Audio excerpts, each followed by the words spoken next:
when you are going to the IMF, it is like you come out with your own programs. What the IMF does is that they don't prescribe programs for you.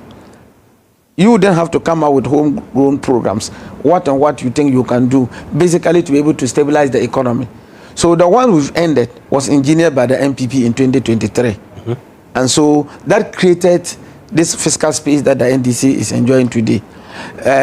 My honorable member sat here, he's praising Honorable Atto-Forson. Yes, he says he has the magic word. I have no problem with that. He's proven that indeed. You know what I would do? He is the God in his words. That is of money. What I will do is rather to give the credit to the Ghanaian people, including he, Honorable Atto-Forson, myself, and all of us who are Ghanaians, that when that painful decision was taken, we had to endure it as a nation.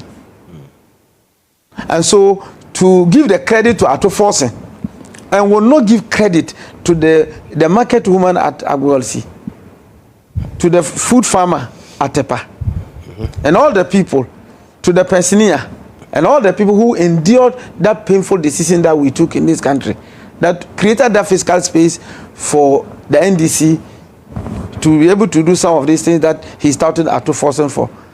If you say Atto-Forson has contributed, me, I'm one person, I don't care when you praise people, provided they've done well.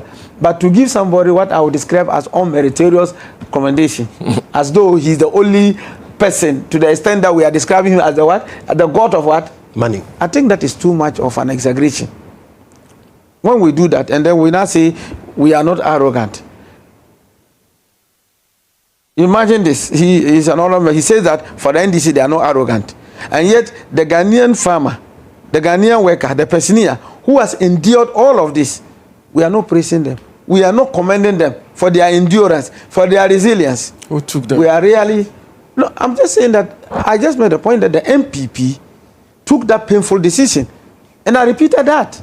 And I'm saying that that painful decision was necessary. That created that fiscal space that we are all enjoying today. So you're saying what we are seeing today is as a result of the work that was put in by the New But what are we talking about? Are we not talking about the fact that we have just completed the IMF? Yes. Started in 2023 by the NPP? Is that not what we are discussing? No. So there's no debate about it. Right. The NDC did not come with an IMF program.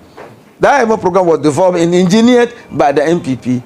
And we had to take painful decisions. And I'm saying that all of us endured that painful decision. And that is why today we've created that fiscal space. But you see, I think the most important thing that we need to tell Ghanaians, and Honorable actually failed to highlight on it. Which is? Technically speaking, we are not out of IMF. We are not. Because we are still on the PCI program. Policy Coordination Instrument. Yes. You know why?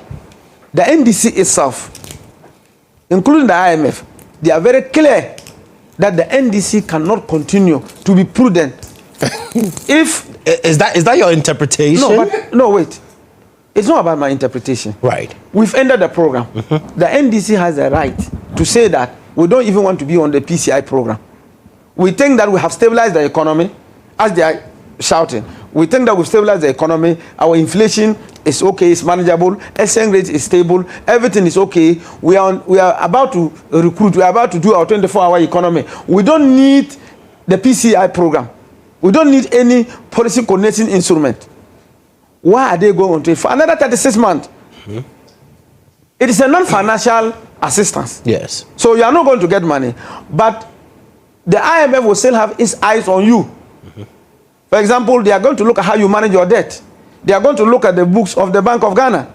They are going to ensure that there's fiscal prudence.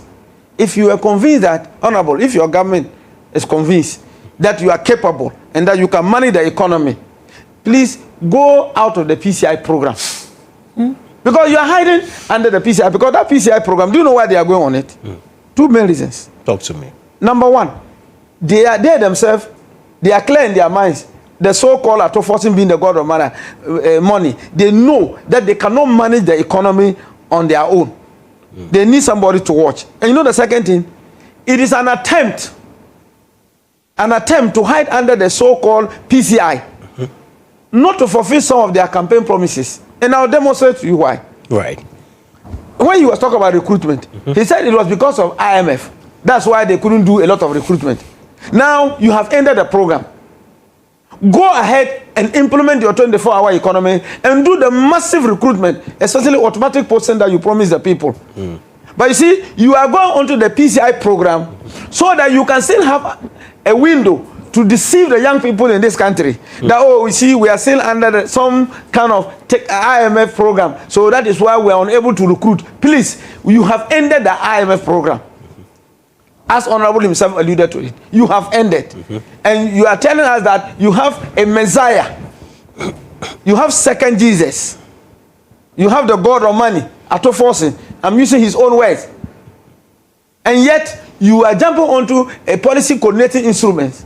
You are asking the IMF to monitor your prudence. You are asking the IMF to watch your books at the Bank of Ghana. You are asking the IMF to sort of control you so that you will not go outside the line. If that is the case, the IMF will still continue to ensure that you don't do the kind of things that will throw the economy out of gear. And so, your automatic posting, I want Honorable to tell me that now that you have ended, I want Honorable to look at the camera and tell the young people, today, unemployment is about 32% nationwide. Greater Accra alone is about 49%. Let him look at the camera and tell the 32% of the young people who are unemployed that there's hope. And that now that we have ended the IMF, there's no conditionality, we are going to employ more.